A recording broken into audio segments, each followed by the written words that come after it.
What's going on, everybody? Steve here, Raiken Profit over at RaikenProfit.com, and I am joined with Sydney. And Sydney has a YouTube channel, which is Sydney Elle. Awesome, awesome. And she is a Poshmark seller, an eBay seller, a little bit of Etsy, right? A little bit of Etsy, yeah. I started on Etsy, moved to Poshmark. I do primarily Poshmark now, but then I started dabbling in eBay a few years ago, so. She does it all. What do you not do? That's the question. Oh, I do calligraphy. I do a ton of freelance work, all kinds What's of stuff. What's calligraphy? Calligraphy? Oh, I thought it was, I was like, what?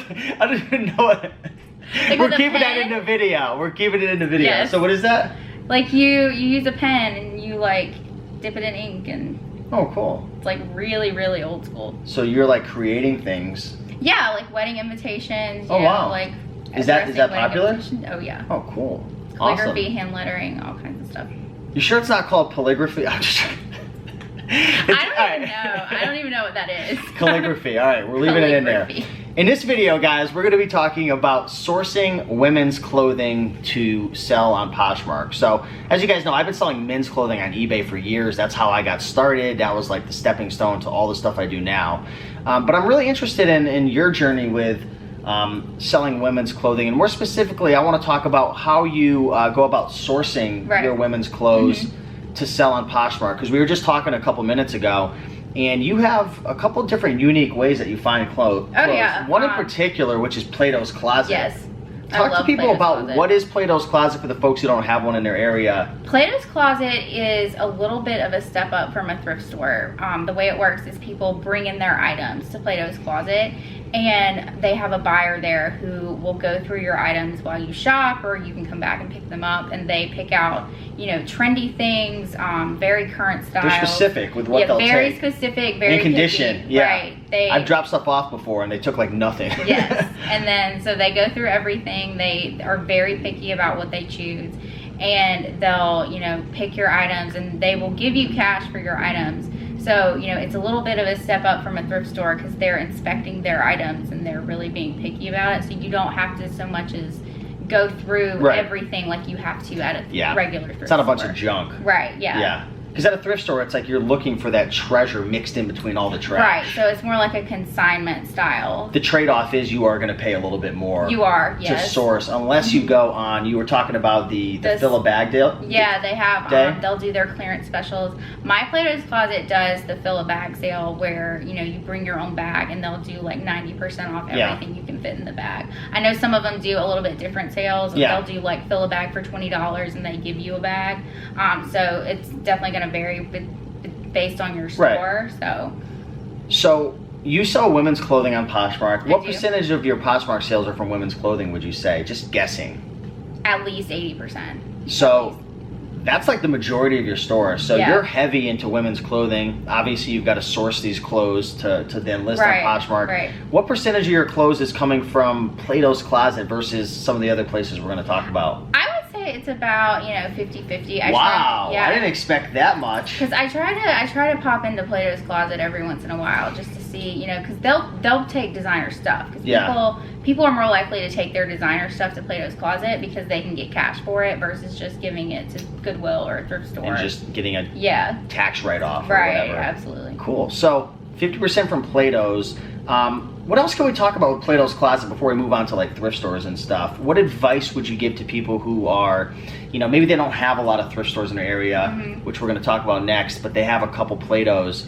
What's the biggest tip that you would give people? Because I've walked in there before and it's quite expensive, at least in my area. Definitely follow Plato's on their social media. I think they do this with all of their stores that I've seen, and they really encourage their stores to post their arrivals on Instagram and, you know, market their sales and really keep their customers in the know. Sign up for their email list, because every time my store has a sale, I get an email, you know, a week ahead of time. That's when you want to pounce. Yeah, so they'll let you know about the sales that they're having, or they'll do like reveal events. Like right now they're doing back to school. Yeah. They'll pick a designer and like feature it. Yeah.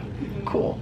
So you're 50% Plato's, 50%, is it Goodwill only, or do you have a Savers Salvation in your? I don't have Savers. You don't? No, we don't have a Savers in South Carolina. You are missing out. I know. I need to find one. You have a lot of Goodwills though. When I was running through there, we have a ton of Goodwills. We have a ton of like local places. We also do. We have Salvation Army. they'll do sales sometimes. My Goodwills don't do sales. Yeah. So, oh, really? Yeah. You don't have like, because my Goodwills they have like 4 or 5 colors, and every week one of the colors goes half off. Some of the Goodwills in South Carolina do it. Yeah. The ones that are local to me don't. They don't do any kind of sales. I remember when I was in South Carolina, the clothing was amazing. Yes. I don't know if you do men's clothing at all, but I found like a bunch of Robert Graham shirts, like really nice ones. I found a few Robert Graham. Yeah. Most of the prices, you know, our Goodwills haven't really gotten into doing like pricing per item. Yeah. They'll do like so there's no pricing. like boutique area. No, you're a lucky girl. I know. We got switched over a couple of years ago, and they kind of picked out a lot of the good ones. But still, one tip for you guys is, even though a thrift store might have a boutique area, don't just, you know, shy away from the other clothes, because they miss. There's multiple employees that are back there. Yeah, and you know, the employees are pricing like what the customers think is popular, and that might not necessarily be, you know, like something valuable. Like American Eagle will be priced like 15, and then like a high-end Italian brand's like $4. Yeah, if they have new with tags, anything new with tags, oh, this is $10, even though it's from Target. So let's touch a little bit about on price points that you're looking to pay for items. Let's start with like Plato's Closet. What are you typically paying for these items? Plato's Closet, if you go during the 90% off sale, you can get nice things for under $5. Wow. Yeah. But if it's not that sale, then, because it looked like when I went, everything was like $15-20 each. Yeah, I mean, you just have to really go through it. That's when you look at the designer stuff. They're not having the sale. Really go through and look up comps on the designer stuff and see what you can find and compare their prices. Could you go from Plato's to eBay, or is it only Plato's to Poshmark because you're getting those higher prices on Poshmark?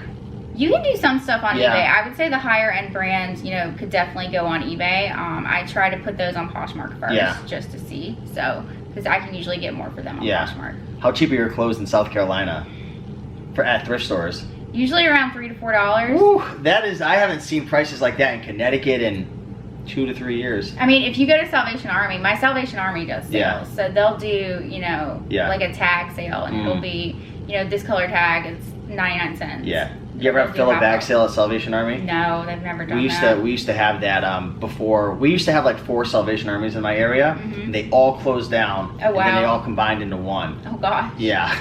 And then this one thrift store now is like so expensive. Like, you can't get anything for like $10-12 a pop. But they used to have these fill a bag sales where it was like $5, and you get like a huge garbage bag.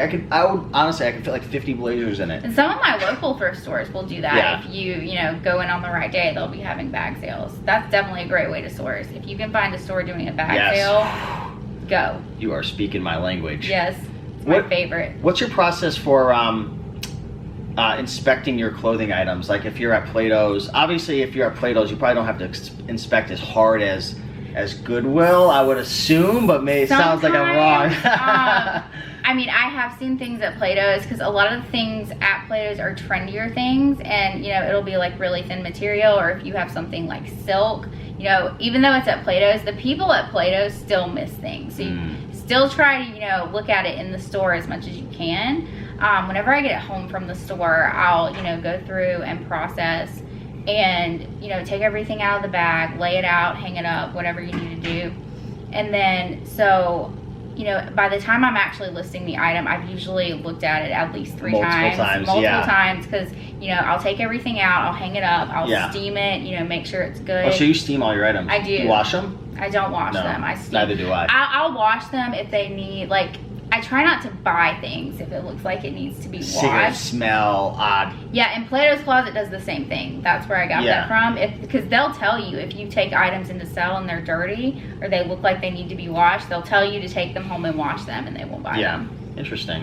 What's your process for once you, I know you mentioned you hang them up after you buy them. Yeah, I hang them up. You have like, let's say you have like 10 bags. You went to like a fill a bag deal or sale or whatever, and you have 10 bags.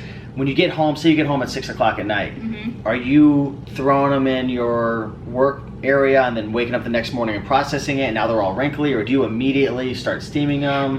It depends. Like you said, at 6 o'clock at night, I usually try to list like at least 10 to 20 items a day. Yeah. So, oh wow. Yeah. That's so solid. Like, 5 days a week.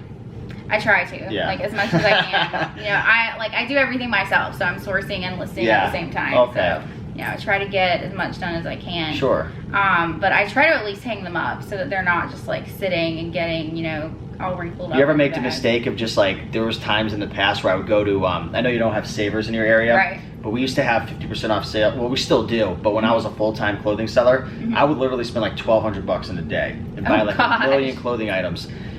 And I would like be so overwhelmed, I would just like leave them in the bag for like a week. Yeah. And then I Oh, pull yeah, them I've out been and they're there. just like so wrinkly, you can't even I've been like there, recover absolutely, them. because you start getting this pile, and then you start looking at the pile, and It's it a death becomes pile. overwhelming. Yeah. You've heard the term death pile? Yes. Oh, Yeah. yes. Absolutely. That's a tough thing when you're looking at that pile and you're just like, oh gosh, I got One bag at a time. See, that's when I pick out, 10 items. I'll usually pick like 5 that I can list quickly, like ties or something like that. Something Yeah. that doesn't. Oh, you sell work. ties? Yeah. Oh, cool. Mhm. On Poshmark they allow it? Oh yeah, absolutely. Oh, nice.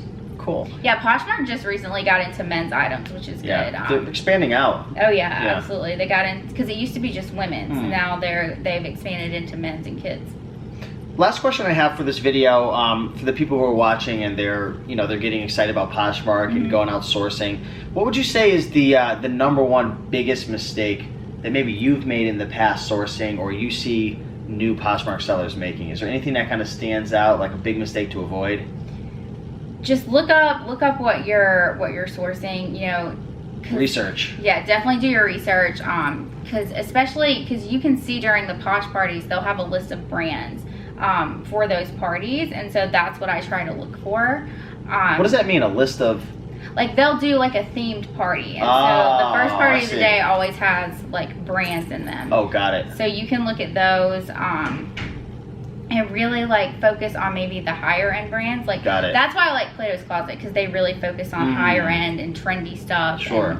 And, really pay attention, because Poshmark has this feature where they do showrooms, and they'll be featuring different trends that people Okay. are buying right now. Okay, cool. Awesome. Mhm. So do your research. Yes, Same look in thing- the app, yeah. because you can do all of your research within the Poshmark app, and it Awesome. gives you a ton of information. Cool. So if you guys enjoyed this video, again, hey, thank you Thank so you so much. much. If you enjoyed this video, be sure to go over to her channel and subscribe. And her channel is Sydney Elle. I knew I was going to mess it up. Sydney Elle. You only messed it up once. so Only that's good. once. Sydney Elle. Go check her out. ELLE Yes. is her last name. So I'm going to link that up down below. But a lot of cool Poshmark videos, different content and whatnot. And she said she was into like motivational stuff. So I was like, oh yeah, absolutely. this is cool. So go over there, check her out. She's been selling for about 4 years. And Oh, yeah. you plan on doing another 4 years selling? I hope. Yeah. I love it. I absolutely love it. Cool. Awesome. Well, thanks everybody. Like, comment, subscribe if you enjoyed this video. Go check her out on YouTube. And I'll see you in the next one. Bye. Take care.